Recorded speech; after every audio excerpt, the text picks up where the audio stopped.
बहुत पुराने समय की बात है। एक गांव में एक जाट और जाटनी रहते थे। दोनों की जिंदगी खुशहाल थी। किसी चीज की कोई कमी नहीं थी। कमी थी तो बस एक संतान की। जब भी वे इस बात के बारे में सोचते, उनका मन उदास हो जाता। अक्सर जाट कहता, काश हमारे भी कोई संतान होती। एक दिन जाट के पास बहुत काम था। वह सुबह बिना खाना खाए ही खेत पर चला गया और जाटनी से कहा, दिन में मेरे लिए खाना लेकर खेत पर आ जाना।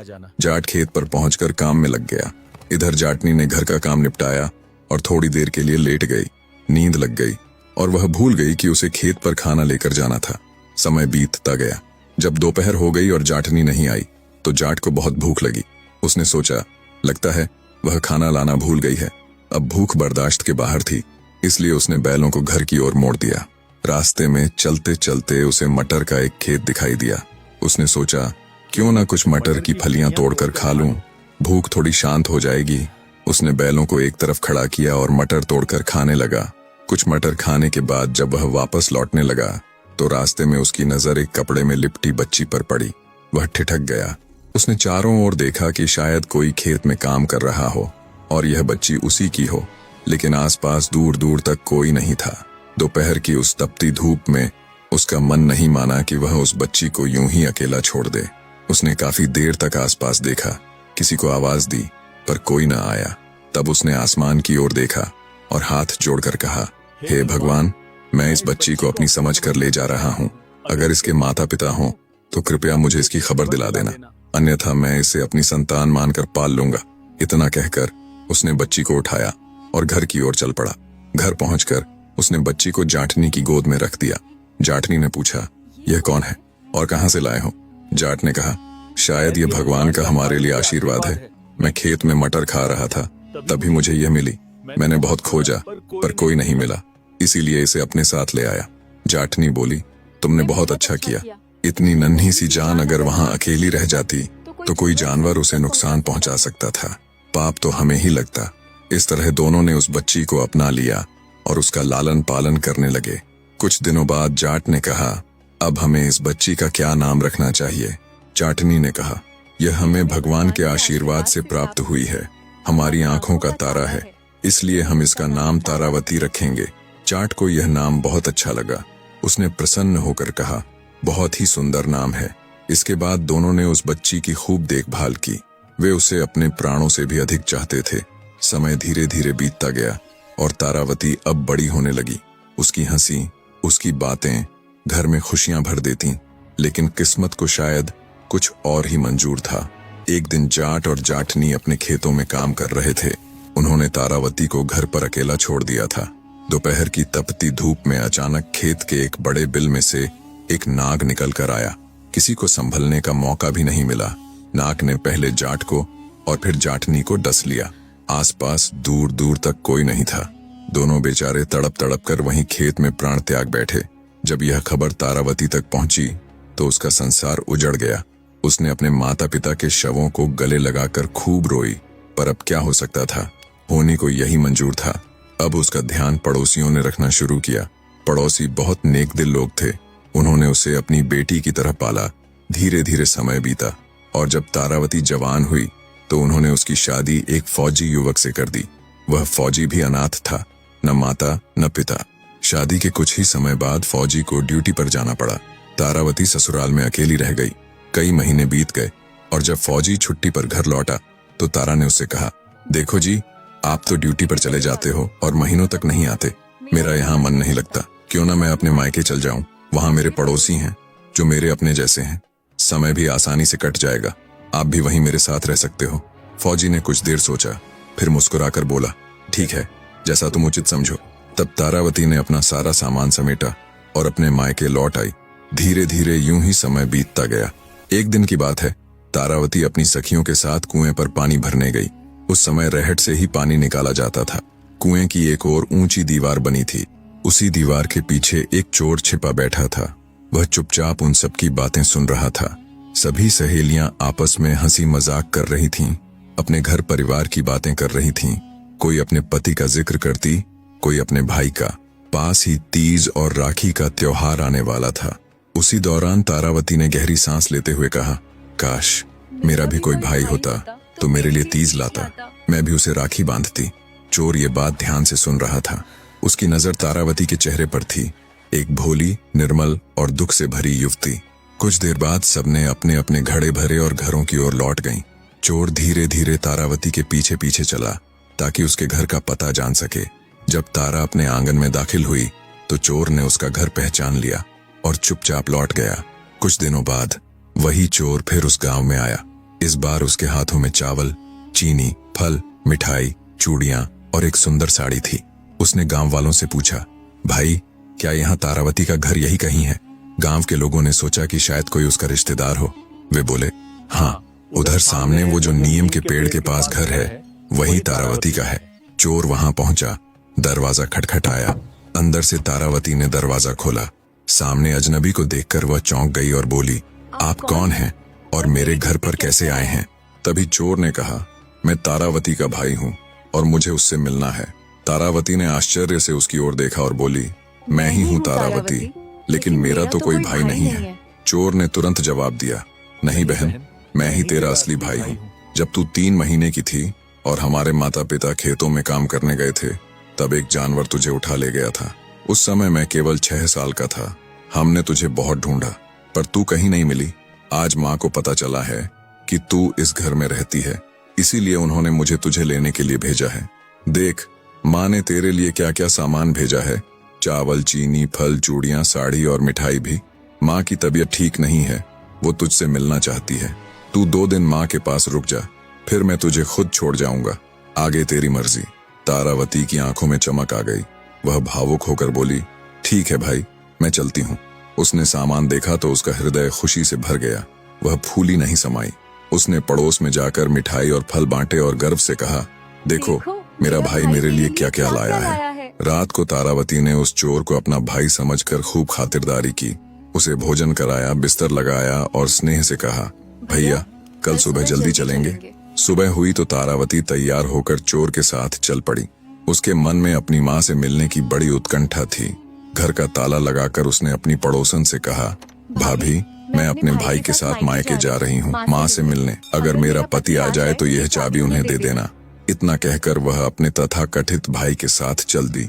कुछ दूर जाने के बाद तारावती को प्यास लगी।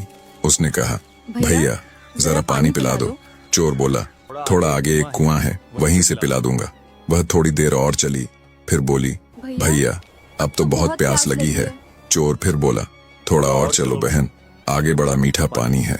ऐसे ही 3-4 बार जब तारावती ने पानी मांगा तो हर बार चोर उसे टाल देता। जब वे उसके गांव के पास पहुंचे तो तारावती ने फिर कहा, भैया अब तो कोई गांव भी आ गया है, यहाँ तो मुझे पानी पिला दो, बहुत जोर की प्यास लगी है। इतना सुनकर चोर का चेहरा अचानक बदल गया।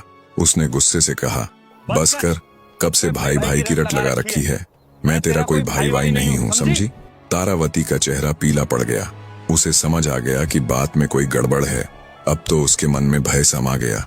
थोड़ी देर बाद जब चोर अपने घर पहुंचा तो वहां उसकी माँ खाट पर बैठी थी। उसने अपने बेटे को देखा और बोली, अरे बेटा, तू तो बहुत सुंदर लड़की लेकर आया है, कौन है यह?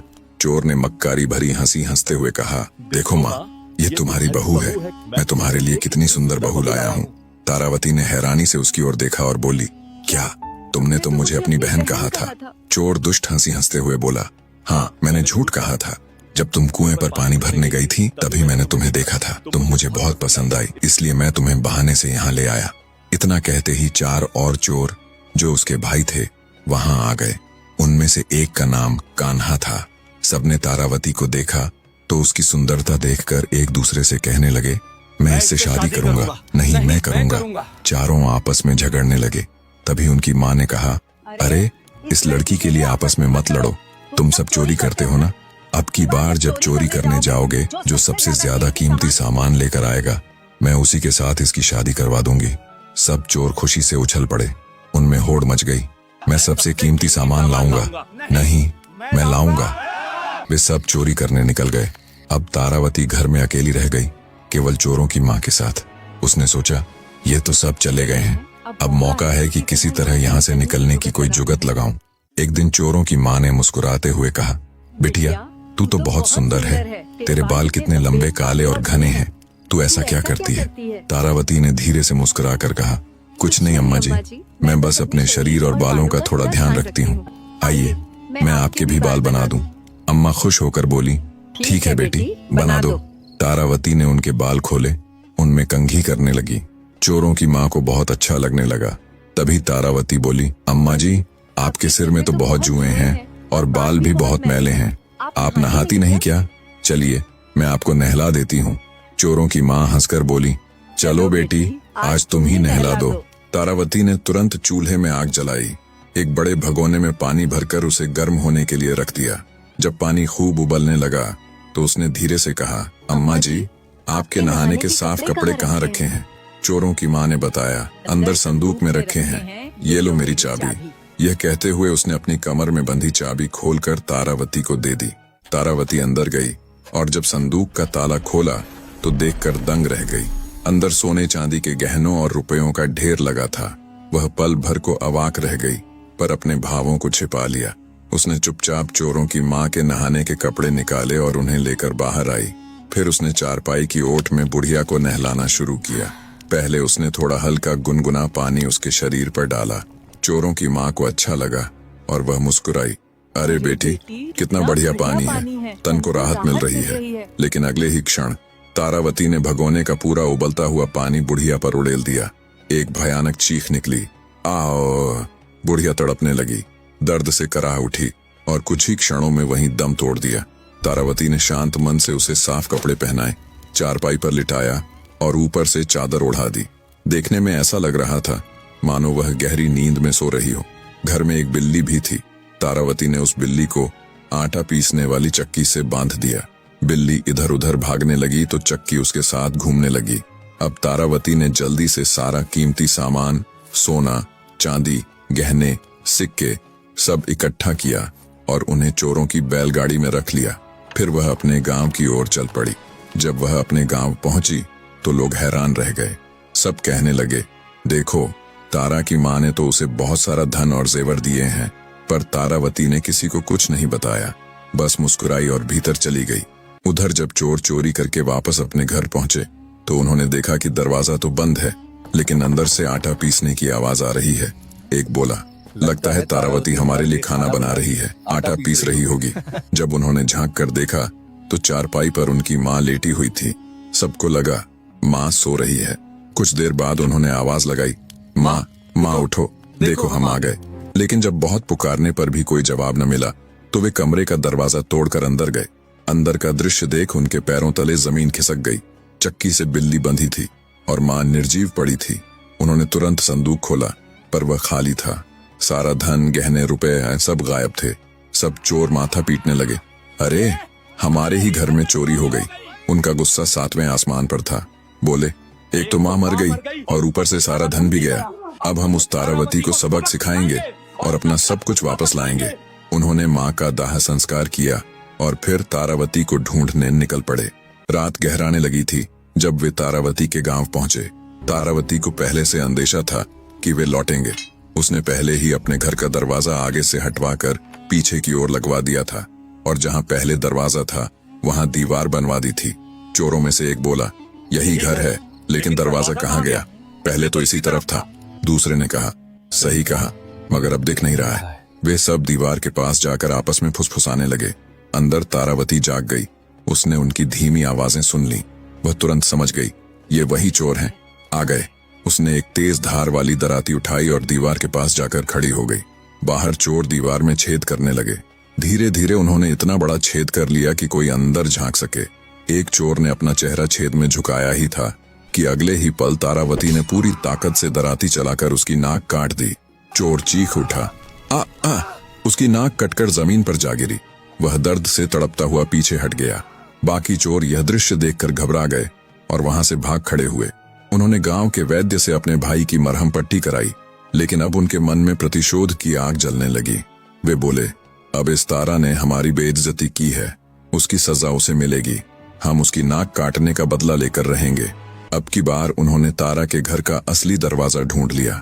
रात गहरी थी जब वे चुपचाप उसके घर पहुंचे। तारा गहरी नींद में थी। उन्होंने उसकी चारपाई समेत ही उसे उठा लिया और सर पर रखकर जंगल की ओर चल पड़े। थोड़ी ही दूर गए थे कि हल्की हल्की बारिश शुरू हो गई। बारिश की बूंदें तारा के चेहरे पर पड़ी तो उसकी नींद खुल गई। उसने आंखें खोलीं, चारों ओर देखा और तुरंत समझ गई ये वही चोर हैं। वह सोचने लगी, अब क्या करूं? तभी उनकी चारपाई एक बरगद के पेड़ के नीचे से गुजरी। तारावती ने झट से पेड़ की एक मोटी शाख पकड़ ली और ऊपर चढ़ गई। पीछे चल रहे एक चोर ने देखा तो बोला, अरे भाई, लड़की तो पेड़ पर चढ़ गई है। बाकी चोर बोले, तुझे बहुत दिखता है अंधेरे में, हम क्या पागल हैं जो तेरी बातों में आए। और फिर कहानी ने अगला भयावह मोड़ लिया। तब आगे चोर ने कहा, एक बार देखो तो सही। चोरों ने चारपाई को नीचे उतार कर देखा तो तारावती सचमुच उस पर नहीं थी। अब उन्होंने पेड़ पर देखा तो उन्हें अंधेरे में कुछ भी दिखाई नहीं दिया। एक चोर बोला, देखो भैया, वो बैठी है। बाकी चोरों ने उससे कहा, तेरी नजर अगर इतनी ही तेज है तो तू ही ऊपर चढ़ और उसे नीचे लेके आ, फिर हम सब उसे बताएंगे। चोर ऊपर चढ़ गया। जब वह पत्तों में छुपी हुई तारावती के पास पहुंचा तो तारावती ने चोर के मुंह पर ऐसी जोरदार लात मारी कि उसकी जीभ दांतों के बीच आ गई और वह धड़ाम से नीचे गिर पड़ा। उस बेचारी की जीभ कट गई और वह दर्द से कराहता रहा। बाकी भाइयों ने कहा, हमने कहा था ना कि वह वहां पर नहीं है, हमें तो कुछ दिखाई ही नहीं देता। चोर रोते हुए इशारों में बताने लगा, भाई, उसी ने मुझे लात मारी है, ऊपर ही बैठी है। बाकी लोग सोचने लगे कि यह कोई भूत प्रेत की बात कर रहा है। साफ साफ कुछ नहीं दिख रहा था। सभी डर कर वहां से भाग गए। बाद में जब उन्होंने अपने बेचे हुए भाई की जीभ कटने की बात सुनी तो वैद्य से दवा करवाई। जब वह ठीक हुआ तो पांचों भाई फिर एक रात तारावती के घर में आए। उन्होंने देखा कि तारावती गहरी नींद में है। वे चुपचाप अपना चोरी का सामान गठरियों में बांधने लगे, पर तारावती की नींद खुल गई और उसने सारा मंजर देख लिया। एक धारदार कुल्हाड़ी लेकर वह चुपके से दरवाजे पर खड़ी हो गई। जब चोर सारा सामान लेकर एक एक करके घर से निकलने लगे तो तारावती ने एक एक करके कुल्हाड़ी से उन सब पर प्रहार किया और उन्हें मार गिराया। फिर तारावती ने अपने सारे जतन किए गए सोने चांदी के गहने और धन घर में रख दिए। उसके बाद उसने 5 चादरें निकाली। एक एक कर प्रत्येक मरे हुए चोर को कसकर चादर में बांधा और गठरियां बनाकर रख दिया। तारावती के गांव में रोज एक फकीर आता था जो घर घर के सामने दुआ मांगता और बदले में लोग उसे कुछ रुपये दे देते। जब वह फकीर तारावती के घर के सामने आया तो तारावती ने उससे पूछा, बाबा जी, आप दिन भर में कितने रुपए कमा लेते हो? फकीर ने कहा, बेटी, मैं एक दिन में लगभग 50-56 ही कमा पाता हूँ। तारावती ने कहा, बाबा, मेरे सामने एक जादूगर जैसा आदमी बहुत तकलीफ देता है। आज मैंने बड़ी मुश्किल से उसे पकड़कर एक गठरी में बांध दिया है। क्या कोई ऐसी जगह है जहाँ से वह वापस ना आ सके? अगर आप उसे वहाँ फेंक दें तो मैं आपको 500 रुपया दूंगी। फकीर के मन में लालच आ गया। उसने मन ही मन सोचा, 500 रुपये तो बहुत हैं, इतना तो मैं कई दिनों में भी नहीं कमा पाता। वह बोला, लाओ बेटी, इस जादूगर के बच्चे को मैं अभी नदी में फेंक कर आता हूँ। तारावती ने गंभीर स्वर में कहा, पर बाबा, ध्यान रखना, इसे किसी गहरी जगह ही फेंकना। अगर पानी कम हुआ तो ये फिर वापस आ जाएंगे। फकीर बोला, बेटी, तुम चिंता मत करो, मैं ऐसा ही करूंगा। फकीर ने वह गठरी उठाई जिसमें तारावती ने एक चोर को बांध रखा था। वह उसे लेकर नदी किनारे गया और बिना देर किए वह गठरी नदी में फेंक दी। फिर संतोष से मन ही मन बोला, अब यह कभी लौट कर नहीं आएगा। इसके बाद वह 500 रुपये का इनाम लेने तारावती के पास लौटा। लेकिन जैसे ही उसने घर के आंगन में कदम रखा, उसकी नजर पड़ी, वहां वैसी ही एक और गठरी रखी थी। उसके बोलने से पहले ही तारावती बोली, देखा बाबा, मैंने कहा था ना, इसे ऐसी जगह फेंकना जहां से ये वापस ना आ सके। पर ये तो फिर लौट आया। फकीर की आंखें फटी की फटी रह गईं। उसने गठरी देखी और सोचने लगा, ये कैसे हो गया? फिर बोला, बेटी, लगता है मैं उतनी गहरी जगह पर नहीं फेंक पाया। इस बार मैं इसे और गहरे पानी में फेंकूंगा। वह फिर गठरी उठा ले गया और पहले से ज्यादा दूर और गहरे हिस्से में उसे फेंक दिया। वापस आया और बोला, लो बेटी, अब तो काम पूरा हुआ, अब कोई नहीं लौटेगा।